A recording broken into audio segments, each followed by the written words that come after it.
কাঁচা আমের সিজন থাকতেই সবাই এই কাঁচা আম দিয়ে কাঁচা আমের আমসত্ত্বটি তৈরি করে 1 বছরের মতো সংরক্ষণ করতে পারে। তো ভিউয়ার্স, একটি আমসত্ত্ব আমি দেখিয়ে দিচ্ছি, আর দেখুন এটা দেখতে কতটা সুন্দর আর লোভনীয় হয়েছে।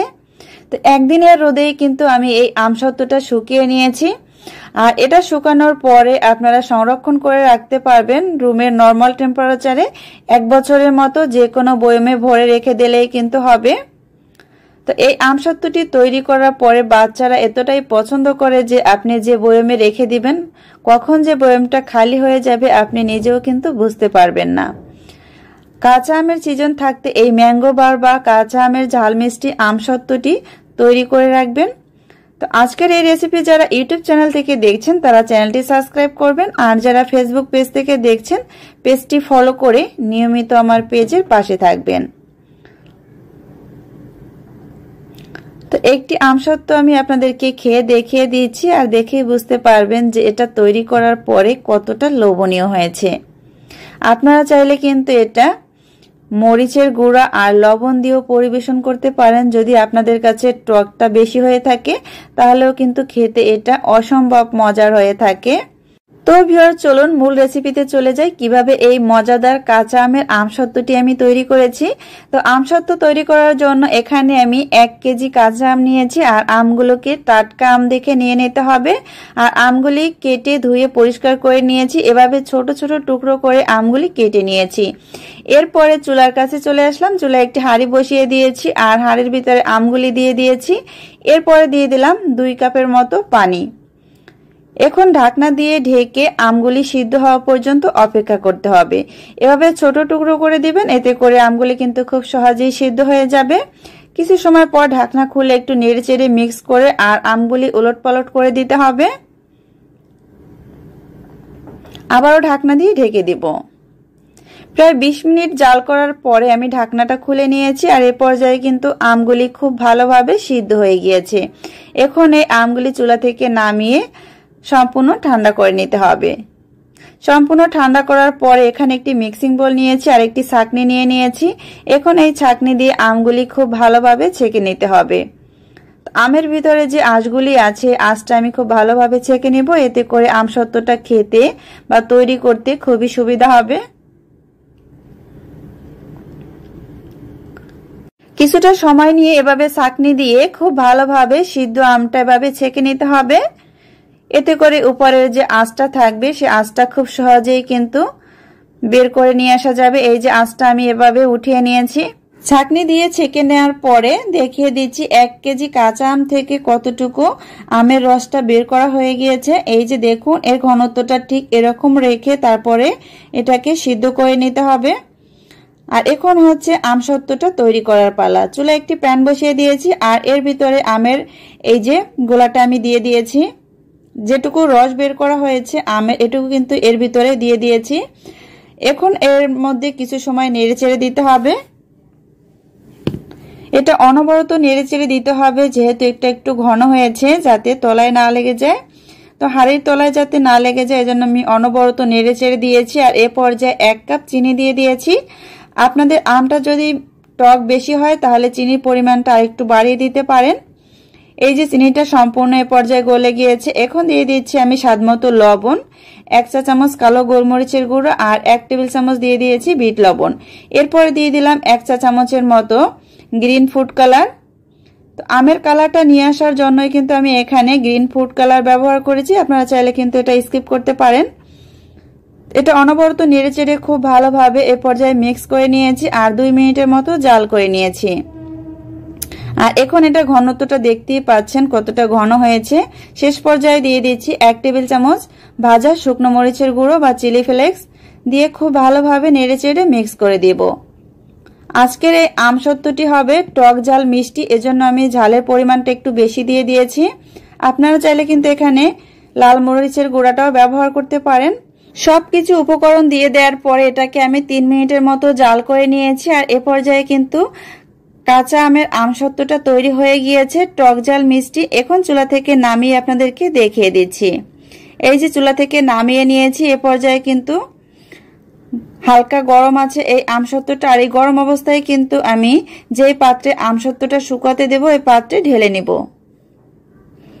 আর দেখুন এটা দেখতে এখনই কতটা লোভনীয় হয়েছে। এখানে একটি প্লেট নিয়ে নিয়েছি, তো 3টি প্লেট নিয়ে নিয়েছি এখানে আমি আমসত্ত্বগুলি তৈরি করার জন্য। আর প্লেটের উপরে তেল দিয়ে খুব ভালোভাবে ব্রাশ করে নিতে হবে, এতে করে যখনই এই আমসত্ত্বটা রোদে শুকিয়ে নেবেন এরপরে খুব সহজেই কিন্তু আপনি উঠাতে পারবেন বা খুব সহজেই উঠে আসবে। এই যে আমসত্ত্বটা এর উপরে দিয়ে দিব, দিয়ে দেওয়ার পর এভাবে খুব ভালোভাবে ঘুরিয়ে এটাকে সেট করে নিতে হবে। এরপরে তো হাত দিয়ে ট্যাপ করে দিতে হবে যাতে এটা সমানভাবে সেট হয়ে যায়। এভাবে করে আমি 3টি প্লেটেই কিন্তু এই আমসত্ত্বটা বসিয়ে দিয়েছি। এখন হচ্ছে আমি এটা রোদে শুকিয়ে নিব। তো একদিনের রোদেই কিন্তু এই আমসত্ত্বটা আমি শুকিয়ে নিব।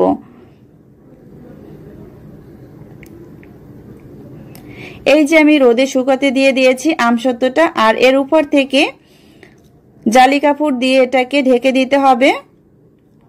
যেহেতু আমি এটা ছাদে রোদে দিয়েছি এজন্য জালি কাপড় দিয়ে খুব ভালোভাবে এটাকে ঢেকে দিব, যাতে এর উপরে কোনো ময়লা বা পাখি এসে না পড়তে পারে। এটা আমি সকালবেলা রোদে দিয়েছিলাম, আর আসরের আজানের পর থেকে কিন্তু আমি এটা নামিয়ে নিয়েছি। এই যে বিকালবেলা ছাদে চলে আসলাম, এরপরে আমি এটা দেখিয়ে দিচ্ছি যে কতটা সুন্দরভাবে এটা একদিনের রোদেই কিন্তু শুকিয়ে গিয়েছে। তো রোদের তাপটা যদি বেশি থাকে তাহলে কিন্তু একদিনের রোদেই এটা শুকানো সম্ভব।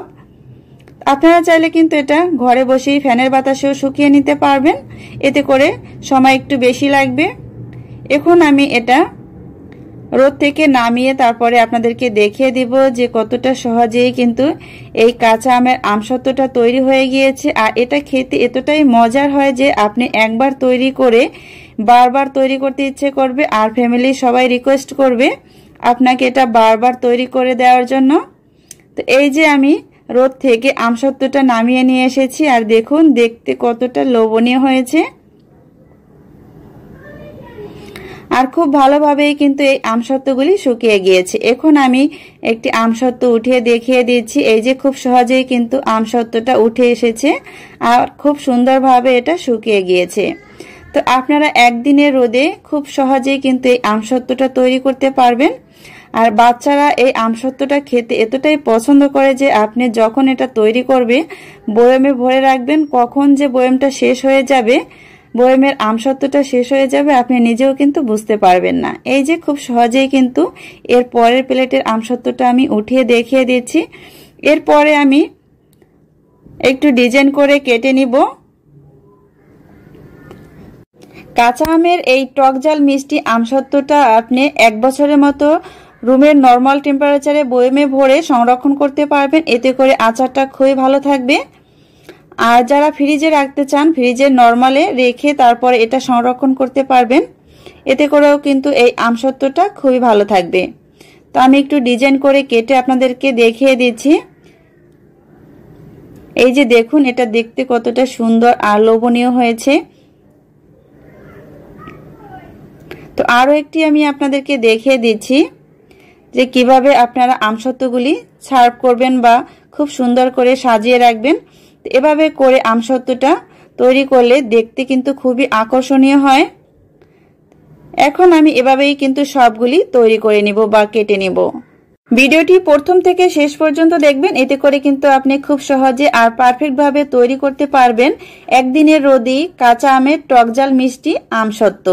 এই যে সবগুলি আমি একইভাবে ডিজাইন করে কেটে নিয়েছি আর সার্ভ করে দেখিয়ে দিচ্ছি। দেখুন এটা দেখতে কতটা আকর্ষণীয় হয়েছে আর খেতেও কিন্তু অনেক অনেক মজার হয় কাঁচা আমের এই টকঝাল মিষ্টি আমসত্ত্বটি। তো আশা করি আপনাদের কাছে আজকের এই আমসত্ত্ব রেসিপি খুবই ভালো লাগবে। রেসিপি ভালো লাগলে ভিডিওটিতে লাইক দিবেন আর বেশি বেশি করে শেয়ার করবেন, যাতে কাঁচা আমের সিজন থাকতে সবাই এই আমসত্ত্বটি তৈরি করে খেতে পারে বা সংরক্ষণ করতে পারে। এই যে দেখুন একটি আমসত্ত্ব দেখিয়ে দিচ্ছি কতটা লোভনীয় হয়েছে। দেখেই কিন্তু সবারই খেতে ইচ্ছে করবে যে এতটাই লোভনীয় হয়েছে এই আমসত্ত্ব, আর বাচ্চারা কিন্তু খুবই পছন্দ করে। তো আজকের ভিডিওটি ভালো লাগলে অবশ্যই আপনারা একবার হলেও বাসায় ট্রাই করবেন আর আমাকে কমেন্ট করে কমেন্ট বক্সে জানিয়ে দিবেন যে আপনাদের আমসত্ত্বটা কিরকম হয়েছে তৈরি করার পরে।